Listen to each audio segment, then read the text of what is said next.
Hello everyone, I hope you can hear me clearly. Welcome to the latest IES webinar.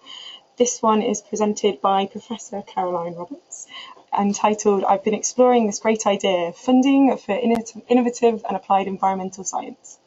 So just a little bit of background about our speaker. Carolyn is Vice President of the institution and co-editor of the latest thematic edition of the IES Journal on novel materials and the circular economy.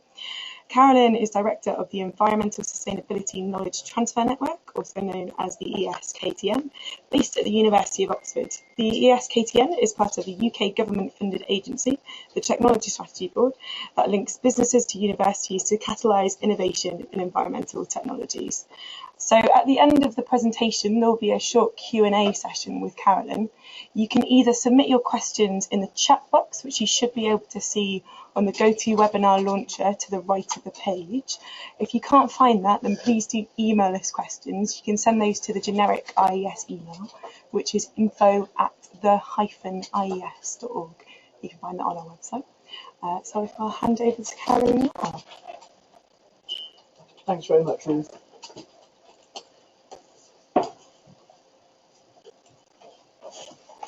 Okay, so we get underway. Welcome everybody. It's interesting to do a webinar from London. I'm sitting in the IES office looking out the window at quite a surreal landscape actually of skyscrapers and a bit of vegetation. We're going to look this morning at funding for innovative and applied environmental science, and I'm going to concentrate particularly on the funding that's available from Innovate UK, which is the new name for the Technology Strategy Board to which Ruth referred earlier. But first of all, let me do a little bit of a background about Innovate UK. Innovate UK is the government innovation agency, and it has three really significant objectives, and they are shared, as the header along the top of the slide suggests. They're really shared with Horizon 2020, which is the European funding programme. So the three aims, really overarching aims of Innovate UK, are about excellent science, about developing competitive industries, and about generating a better society. Now, I want to emphasise all three of these equally, really, because the excellent science, as we know from the perspective of environmental science and applied environmental science in particular, excellent science is something we're very good at in the UK. We appear nearly at the top of the international rankings for science. There's also, looking at the right-hand side of the diagram, there's also a lot of interest from the environmental science community and environmental scientists working in areas not necessarily just of natural science, but also of social science and beyond. There's also a lot of interest in generating a better society as well. So that's the two outside images on this slide. However, Innovate UK traditionally has been focusing on developing more competitive industries. And that's important when you come to think about the funding that's available from Innovate UK, because it has principal objectives concerned with generating and capturing the value from the excellent science that we have in this country. So you see there, it's talking about strategy, ideas, and then developing and innovating on the back of those to capture benefit for the UK. And that benefit could be financial, it could be in terms of a better society as well. So the goal for Innovate UK is, as it says on the slide now, to accelerate economic growth by stimulating and supporting business-led innovation. And that business-led is also an important phrase. We have many members within the IES who are principally academics, although quite a lot of them also do applied work with businesses and with other organisations as well. Collaboration's something I'll talk about at greater length in a minute or two. But you have to think about the funding from Innovate UK as being principally business-led. You can see on the image of the current strategic plan on the slide that it talks about concept to commercialisation, and that's something to bear in mind. It's not only Innovate UK that's really emphasising the idea of capturing benefit and value from our scientific research today, it's actually most organisations that have any level of government funding, and that includes research councils, and we'll come to that again in a minute or two. So Innovate UK, what was the Technology Strategy Board up until about 18 months ago, has a plan. You can download it from the web. You can see the key areas of interest or technological interest that have attracted investment at the moment. They're very similar to what the previous administration called the 8 great technologies. But again, we'll look at specific subject areas in a minute. So what do they do? What do Innovate UK actually do? Well, they, as the slide implies, there are 4 or 5 things that are important. Accelerating that journey from concept to commercialisation, we've already talked about. It's not a straightforward process. We don't very often in scientific innovation certainly start with an idea and progress it very neatly along what used to be called the innovation pipeline, from an idea to a benchtop experiment to a larger scale experiment, and then on to cross something called the valley of death, large scale trials and then full commercialisation. It isn't often like that. It's often much more looking at piloting your way through a web of support mechanisms and processes to get an initial idea from something that's genuinely beneficial to all of us. So the second point then becomes important, connecting the innovation landscape. It's a web. It's a network of relationships between businesses, universities, other kinds of researchers, voluntary agencies, local government, Europe and so on, and private sector funding often. So the Innovate UK is the main government agency that's established to help people develop those strategic relationships and connect that landscape together. The third point that I've got in here is about turning government action into business opportunity. Now, actually in the environmental sciences, this is quite an interesting area. Government buys a lot of things, for example, for hospitals, for local government, for transport and so on. We buy a lot of things, and very often by specifying what's required in more detail, they can stimulate innovation in business. A good example of this would be purchases for hospitals, for example, where if the government or the, in this case, the health trusts, if they specify, for example, a particular kind of lighting which has a very good energy performance and a very high standard of particular light characteristics, the very fact that they've standardised that and that they've issued it as potentially leading to large-scale contracts can stimulate innovation. It can stimulate exploration of ideas and development of new products. So that's government procurement generating business opportunity. Government also regulates. It sets down standards, often EU-driven standards these days, and standardises. And again, those kind of things, particularly when they raise the standard that is required, they raise the quality threshold that's required for products and services, that can stimulate innovation, can stimulate better ways of doing things and new kinds of technologies emerging from that science. So then the fourth thing we've got on the list there is about analysing particular theme areas based on their global potential. Now, Innovate UK is an organisation funded by government, and it provides funding for science that has commercial application.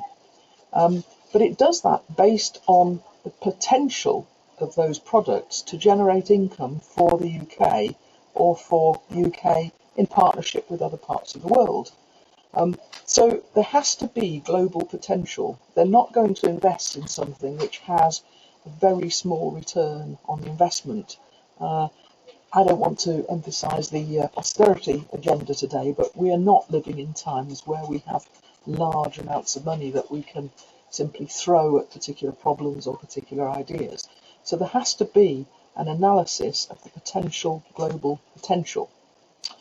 But that, of course, still leaves plenty of scope for lots of environmental areas. For example, things like water, water shortage, problems associated with water, water quality. Those threats in the water area have been identified as amongst the top international threats to our society. So there's certainly potential for generating a business opportunity and a return on investment from science exploration in there. So, as it says there, building a programme based on data-driven choices based on an analysis of the global potential. And then the last one I won't really spend too much time on. Innovate UK naturally wants to know the impact of what it's doing. Impact's a very important word for universities these days as well, particularly those involved in the research excellence framework. It's all about impact, and that's simply not going to go away, and we need ways of measuring impact.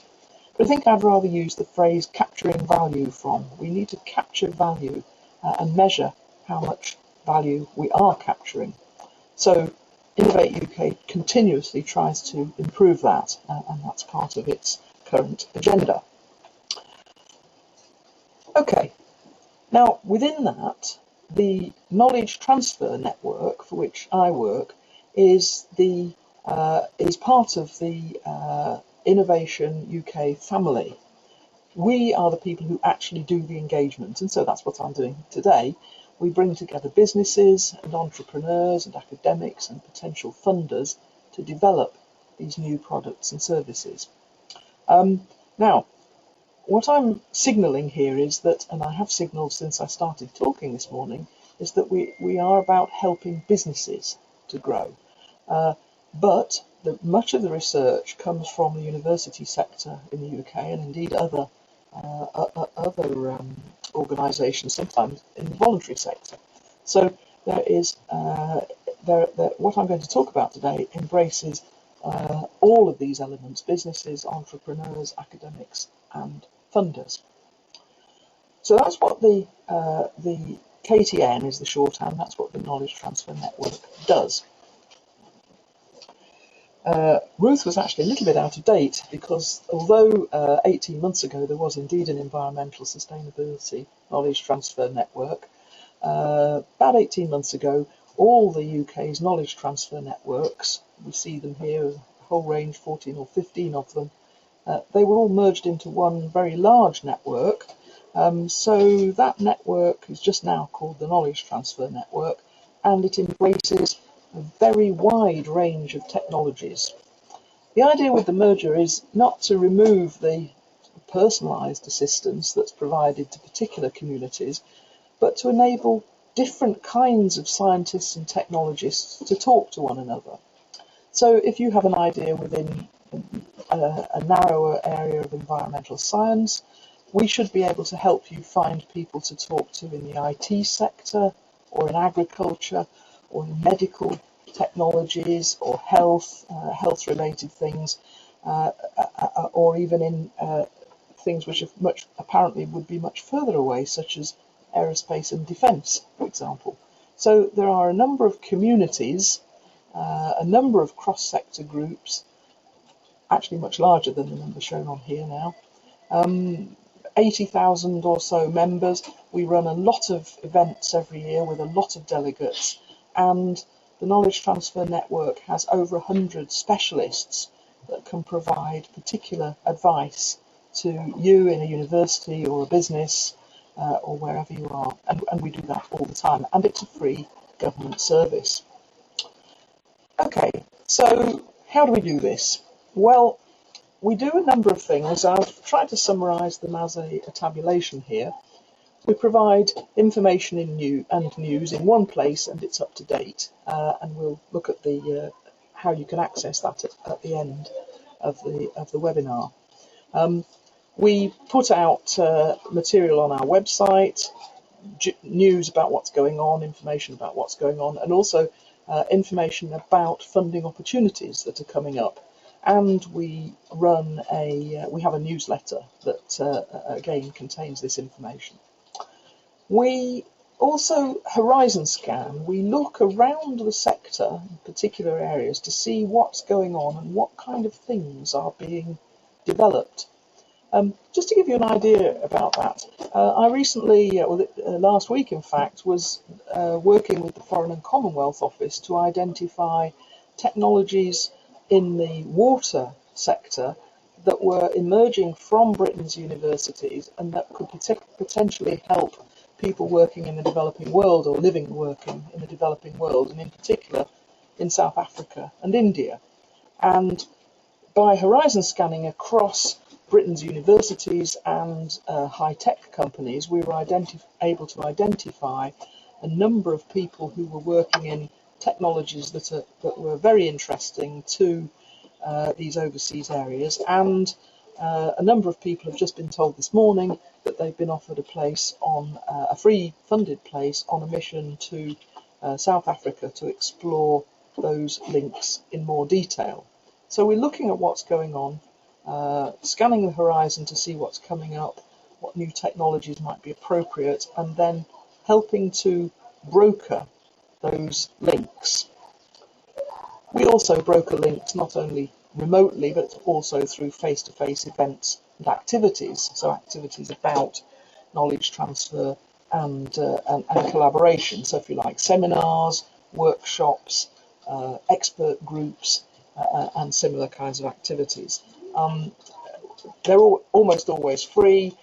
Very often they involve, or almost inevitably, they involve people from these different groups, the businesses, the universities, and so on. So we run a program of events and activities. We also offer general and specific advice about finding partners. Many of you will be familiar, I'm sure, with the idea of finding partners for European projects. But similarly, within the UK, there's a lot of emphasis on collaborative research, sharing research across sectors, across people who might previously have been, let's say, a large company and the people in smaller companies who work with them. So sharing ideas across those boundaries between, let's say, companies and people who have previously been their customers, for example, would be another one. So we help people to find the right partners for things, whether it's researchers finding businesses to collaborate or the reverse. And again, we do this both within the UK, within regions, and internationally. And finally, we help people find funding, various sorts of funding, and again, I'm going to pick up on that in a second. Just on the right-hand side of the screen, you'll see some statistics just for, as Ruth talked about, the former Environmental Sustainability KTN. The amount of activity is really quite substantial, and the amount of money that's generated into projects that we've been able to support is also quite substantial. I suspect that the sum that's on there is actually only a small part of what's been assisted, because quite often the money that's put into research is commercially sensitive information, so we don't always expect to have it. But something of that order, then hundreds of millions. So there we are. We're part of the UK Innovate UK family. We can help you in specific things, and particularly we're trying to help to promote a climate of, it says on the slide here, open innovation, free and sharing of information. All the research that's been done on effective companies, high growth companies, inventions that are quickly transformed into something useful, suggests that it's partnerships and collaborations that are the most effective way of proceeding. So that's open innovation. Now, I put those as a list, but this is if you like a bit of conceptual stuff here. If you look at this sort of multiple egg diagram, the KTN, we try to make information and data available. That's a very basic thing. And as part of that, we translate research for non-specialist audiences. If you're in a business and you've tried to engage with universities, you may well have had trouble with the language, and the converse is also true. So there is a bit of translation work to explain, often for non-specialists, what is actually being said here, what is the potential of the research, what does it mean in slightly more layman's terms to people who are perhaps interested in funding, for example. So we do some translation. We make partnerships.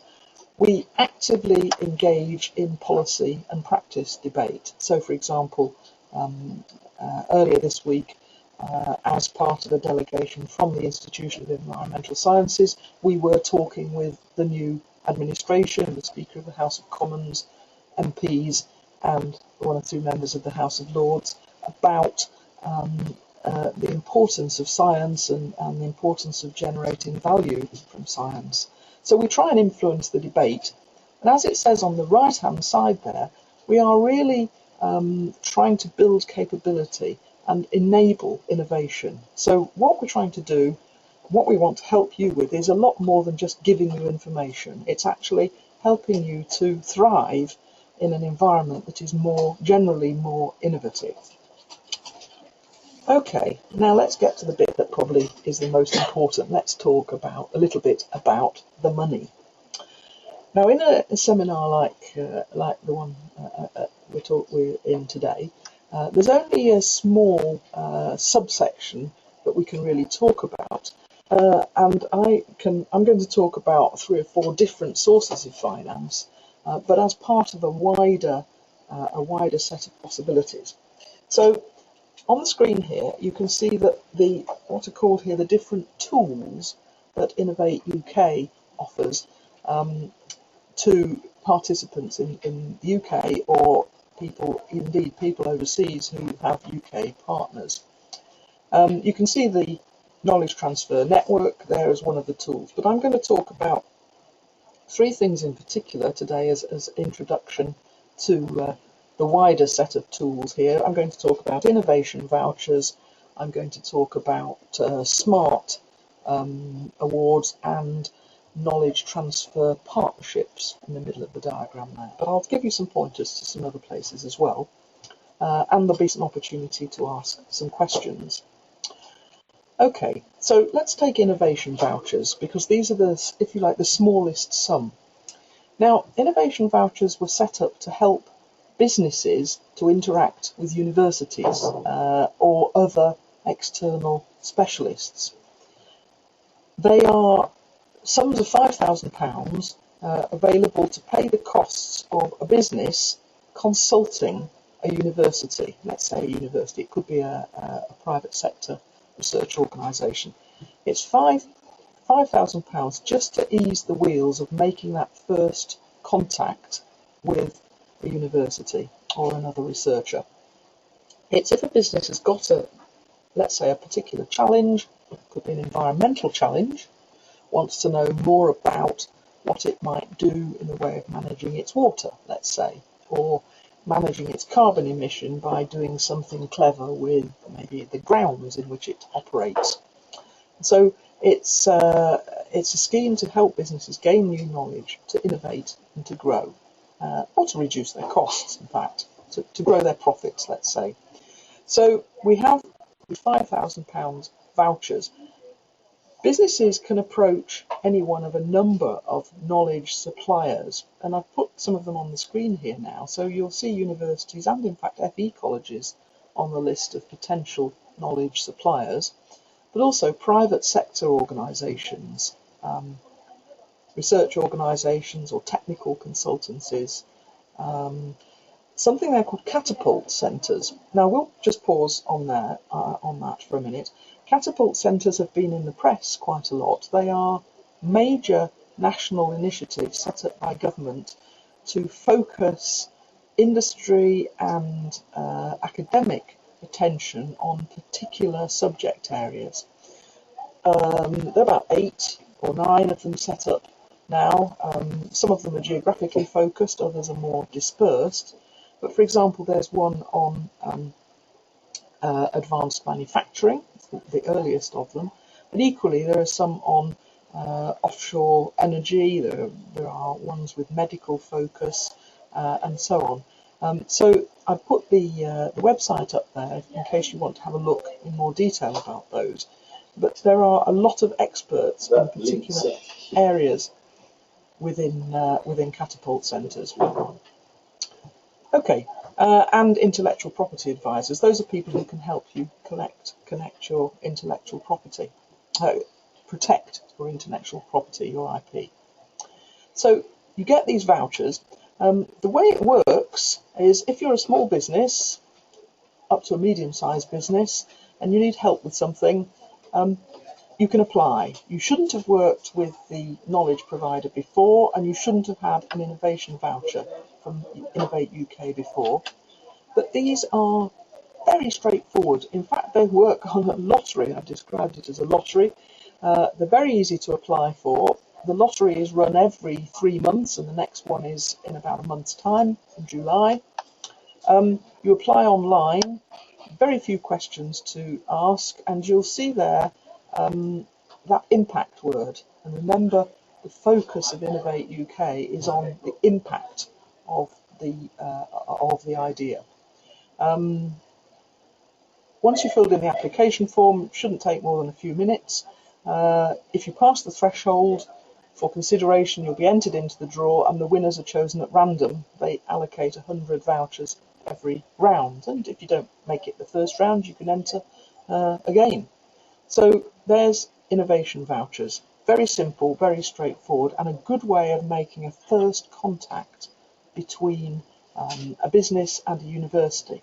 And of course, there is nothing to stop a university stimulating a business that they know are interested in working with them. There's nothing to stop a university suggesting to that business that they apply for an innovation voucher. That's quite acceptable. Okay, so that's innovation vouchers. The second source of funding that I want to talk about is something called knowledge transfer partnerships. And I've chosen to talk about these because they are rather different in their focus. These are focused on principally on the people rather than the money, but the money comes with it. So this is an opportunity funded largely by government for a business to work with a university through the medium of a new graduate and support from a specialist within a university. So the funding covers a new graduate, and it could be a new somebody that's just graduated from a bachelor's degree in environmental science, for example, or it could be somebody who's just finished a PhD. So it's a very broad range of people. A recent graduate will come to work in your company, but they will actually be employed by the university, and they will bring with them half a day a week on average of an academic's time. Now, depending on the size of the business that's involved, the cost that's refunded is up to 2/3. For larger businesses, it's about half.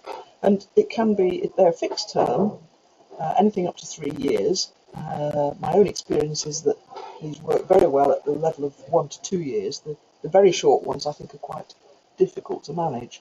But they are, let's say, projects of 1 to 3 years in duration, where a particular business opportunity is being researched and explored by a bright young person. And these people, I can assure you, the people who take up these posts are very bright in my experience. The business must have some capacity to support what's called the KTP Associate, the Knowledge Transfer Partnership Associate. That's the young person. And they can be, although it says typically they're businesses, they can be charities or not-for-profit organisations, and they can be public sector research and technology organisations that are involved. So It's not restricted to organisations completely in the private sector, but they must be developing, again, a business opportunity. The application process is a little more demanding than it is for an innovation voucher. Across the country, there are a number of knowledge transfer partnership advisors, and often your local university may have an advisor too, but it may not be that you want to work with your local university. It may be that you think that the person you want to work with, or the university you want to work with, is further from your business. Or conversely, if the university is wanting to work with somebody with a particular business, it's not local to them. So we're looking to identify an academic with appropriate subject expertise, and we, as in the KTN, can help you with that. The KTP advisor, the regional advisor, can help you with advice on how to complete the paperwork, and jointly, if you're successful in being funded, your application goes through, you jointly recruit the associate, the young person. That person's actually employed by the university, although they work entirely within your organisation, your business. So this is not, although the person is employed by the university, this is not, this is definitely a business opportunity. I've flagged up here the distribution, typically, of knowledge transfer partnerships in relation to the academic departments in universities that have been associated with them. And you can see here that traditionally in environmental sciences, only 15% are actually employed by what are broadly called science department.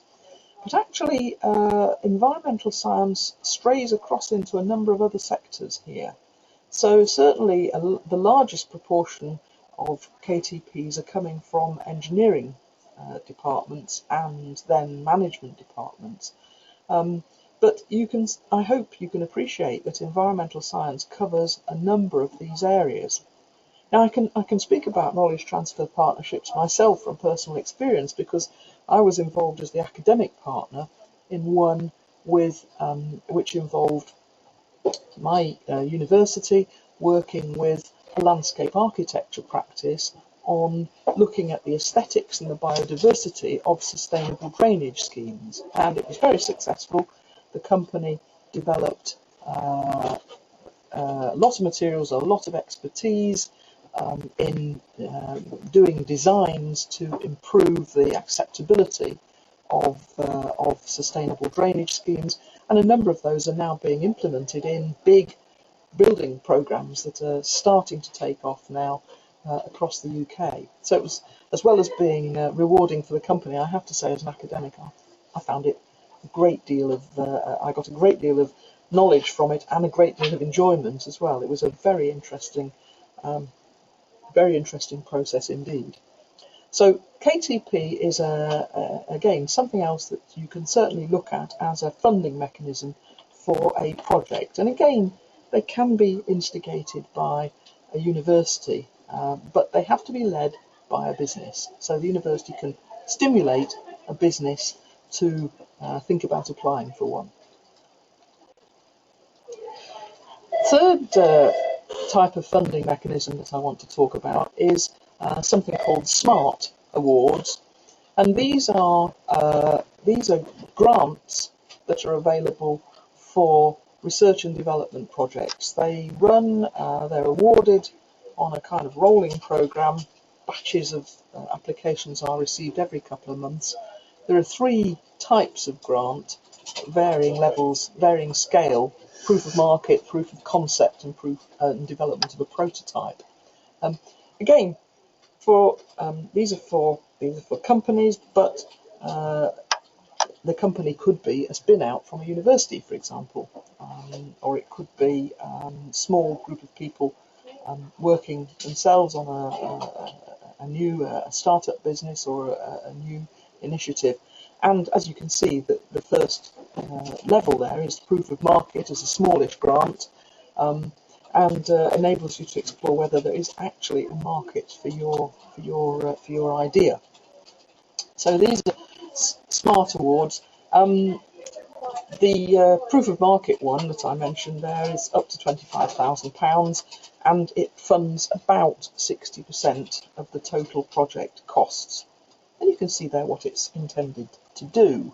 It's really to assess commercial viability in various different ways, including what the position would be about intellectual property. Say, for example, if you were working in a university and you'd been researching something, you'd need to take advice on where the ownership of that intellectual property rested, and the money can be used to pay for that specialist advice and business planning and so on. So that's proof of market. Proof of concept is a bit bigger. It's really a scaling up activity, up to 18 months, £100,000, again up to 60% of the project costs. And you can see there the kind of things that are designed to be done with the money.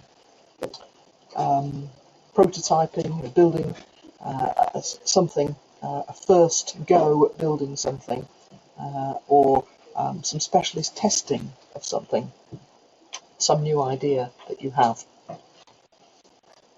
And finally, we've got prototype development. So this is large-scale stuff, 2 years, perhaps, maybe £250,000. You get proportionally less of the money as a grant, but you can see that it's designed for things that are a bit further down, a bit further across that web, that complex web of getting a new thing from an environmental science idea to a commercial application. And the people often apply for these in sequence, so they will be exploring a progression from market testing through to actually a small-scale demonstrator. Okay, so those are SMART awards. Now, I can't finish a seminar on funding without touching on some of the other areas of funding that are available. I've just touched on 3 sources of funding that were available from Innovate UK. As I said, there are other sources of funding as well. For example, there's a programme called SBRI. It used to stand for Small Business Research Initiative, but actually it's a programme that can be used by any size of business these days. And more importantly, I think for people in the environmental sciences arenas, there are specialist competitions. To give you an example of the sort of thing that has been going on, over the last 2 years we've had a series of competitions looking at the use of environmental data, things like data that's generated by the Geological Survey or the Ordnance Survey or the Oceanographic Survey, or it could be air quality information or soil information, how that can be used to develop a commercial product. And we've had a series of special competitions where £5, £6, £7 million at a time was being awarded to a number of collaborative bids. So again, these are bids for universities and businesses, and in this case probably knowledge providers, to work together. So it could be, for example, the Ordnance Survey with a university and a company interested in flood modelling, for example, would be one example. Developing a specific product to help people understand and respond to flooding, for example, that would be a good example. So those are specific competitions, and if you join the KTN network, you'll get information about those competitions that are in your sector, relevant to your sector.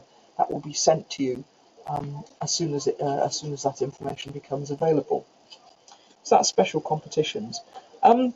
Now, let me say something just very briefly about European funding. The thing we know about European funding is that it has massively grown in importance for UK universities and businesses over the years.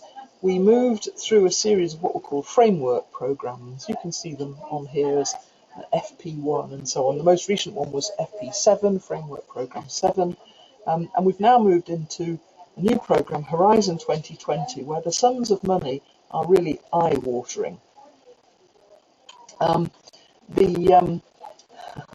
The money that's been allocated to Horizon 2020 is always for international collaboration.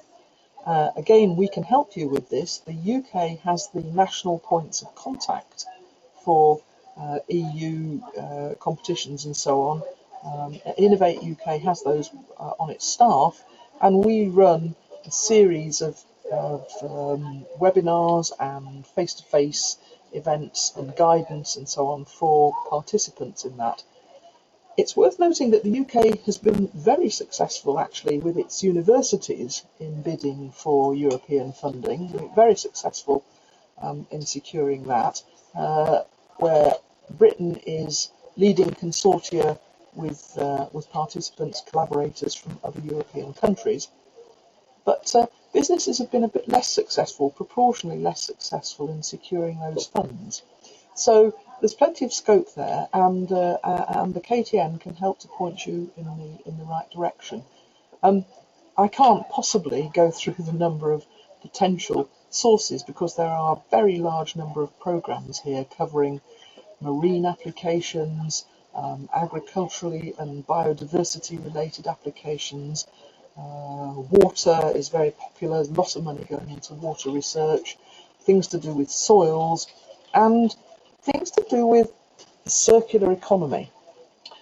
Now, circular economy is a phrase that I don't know how familiar it is to most environmental science stakeholders. If you've read, as Ruth mentioned, if you've read the last edition of the IES Journal, you'll have some idea what it's about at least.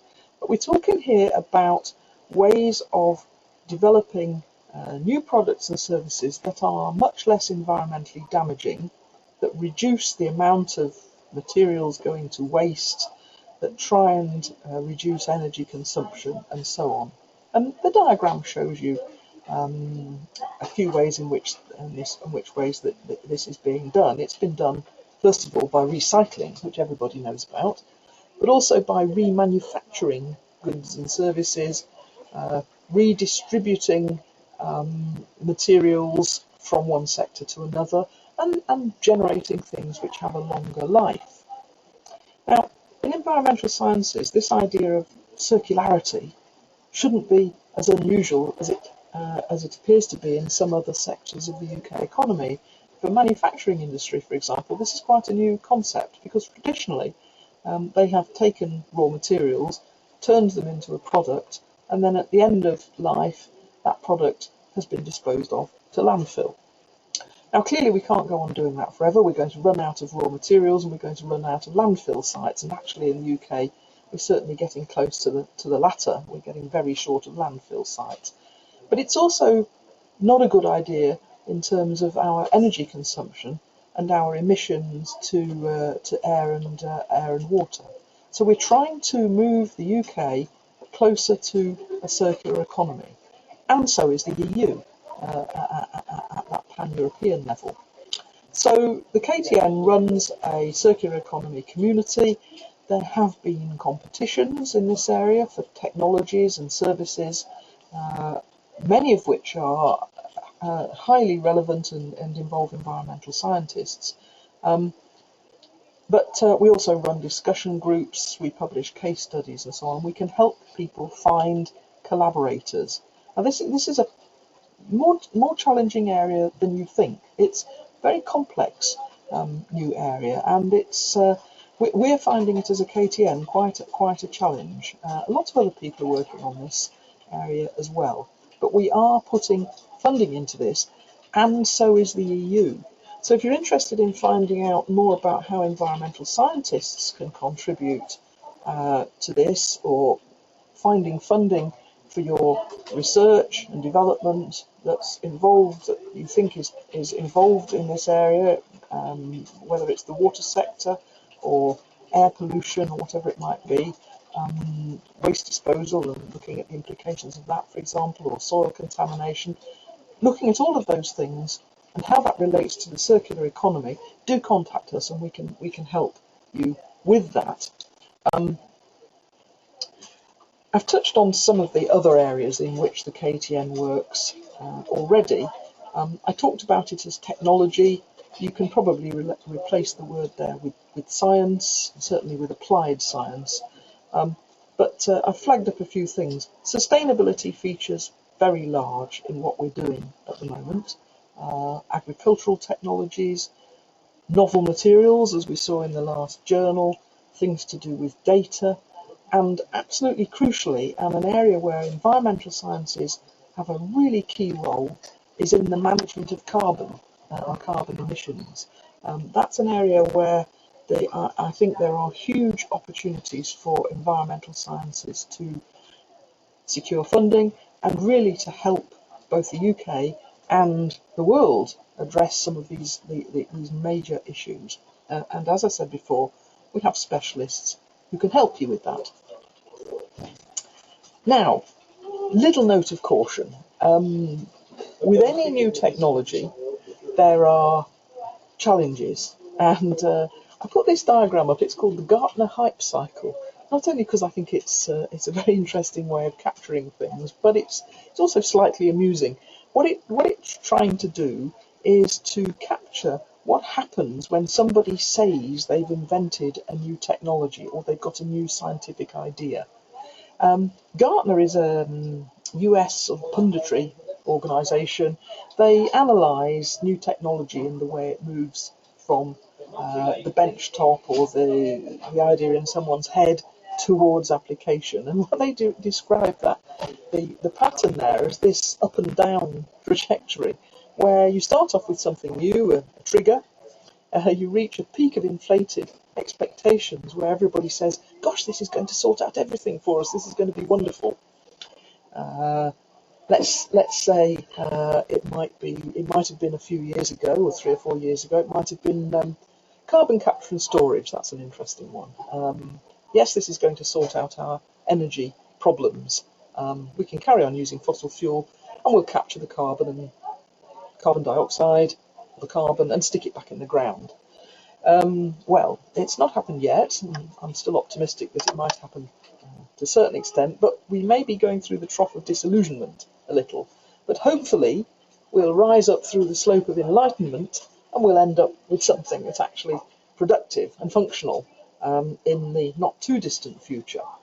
Now that's a theoretical analysis, but what's good about the Gartner group is that every year, around about August time, they publish an analysis of new kinds of technologies and where they think they are in this cycle.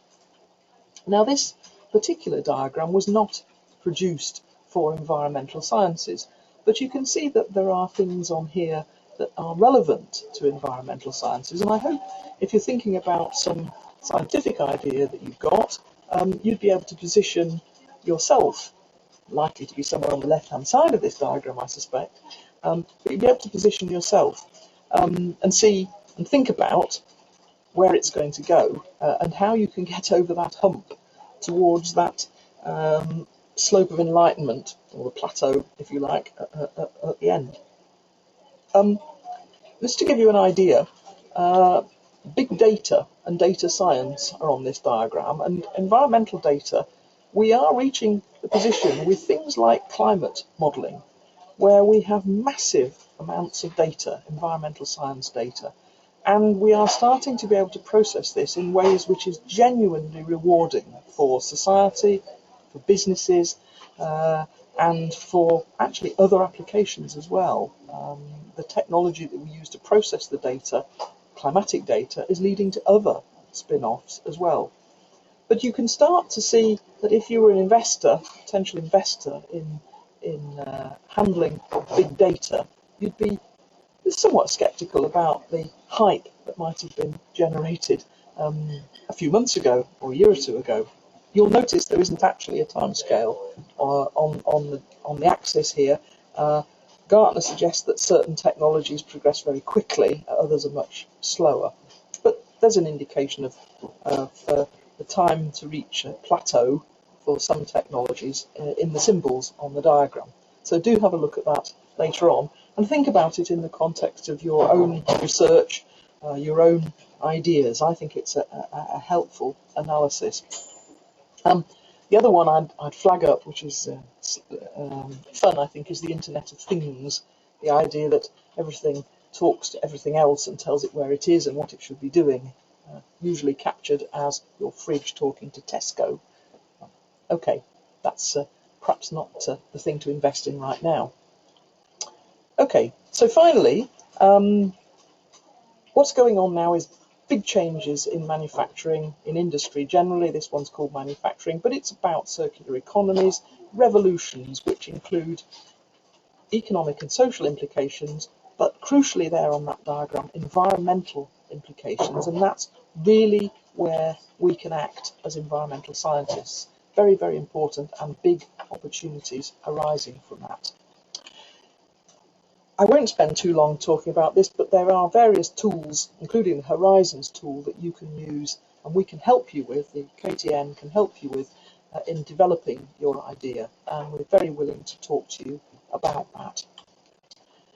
So, if you were writing a proposal, clearly a number of things you need to talk to us about and talk to yourselves about, which is, if it's a competition, getting your thing in line, your proposal in line with the scope of the competition, building the right consortium, business case, and so on, and telling us what it's about that's going to, and what it is about it that's going to add value and give value for money. So those are important things to do with the proposal. So if you have been, thank you for listening, and I'm very happy to take questions. I think Ruth here at the IES is going to help me with the questions. Hi, thank you so much, Carolyn. So if you'd like to ask Carolyn a question, you can submit it in the questions box, which is to the right-hand side of your screen, hopefully. But we've had some come through, so if anyone wants to type what's going on. So just on the topic of impact, for Innovate UK, is impact assessed purely financially, or would this include wider environmental impact? Well, as I said at the beginning of the talk, I think that clearly they are looking for things that are going to generate some income, because those are the things that are going to be sustainable. So it's actually sustainability that's the key thing. And sustainability, as we all know, has three pillars. It has an economic pillar, it has a social pillar, and it has an environmental pillar. And so they're looking for proposals which will hit all three of those objectives. I referred right at the end of my talk to the Horizons tool, and that will give quite a clear steer on how to write a proposal that does demonstrate that it's hitting all of those things. We don't want to be funding, or Innovate UK don't want to be funding things which can't in due course become freestanding, because we can't afford to do it as a society and it wouldn't be sustainable. So keep the word sustainability in mind, as well as the environmental impact. Okay, great, thank you. So you spoke about partnerships and international potential. Do you help connect UK businesses with foreign research, or is it focused just on UK institutions? No, we do. We do all permutations of UK and overseas. So the research could be in the UK, and it could be foreign investment or a foreign company. But if it's done in partnership, we will always be looking for some benefit to the UK. It could be a benefit to the UK science base and or UK companies. And to do this, we often work in conjunction with the Foreign and Commonwealth Office and the organisation called UK Trade and Investment.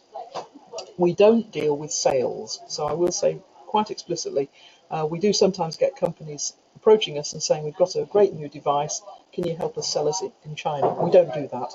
We're looking at things which are earlier stage, which are developing, growing, and have big impact, a big potential impact. If it's reached the point where there is a product and you're just looking for sales, you'd have to look to UK Trade and Investment alone to fund or to assist you with that. That's not something we would do. Okay. And so does Innovate UK have a wider aim to promote sustainability? I'm sorry that I got the name wrong. But, for example, are potential negative environmental impacts of investments in other sectors considered in decision making? The answer to that is clearly yes. as I said, they have Innovate UK have developed this Horizons tool. I perhaps could even go back to it in the. I don't know whether I can get back to it in the presentation. Let's see. So this is the Horizons tool, and you can see that it's you can get access to this. You can Google it and download it yourself. Very straightforward.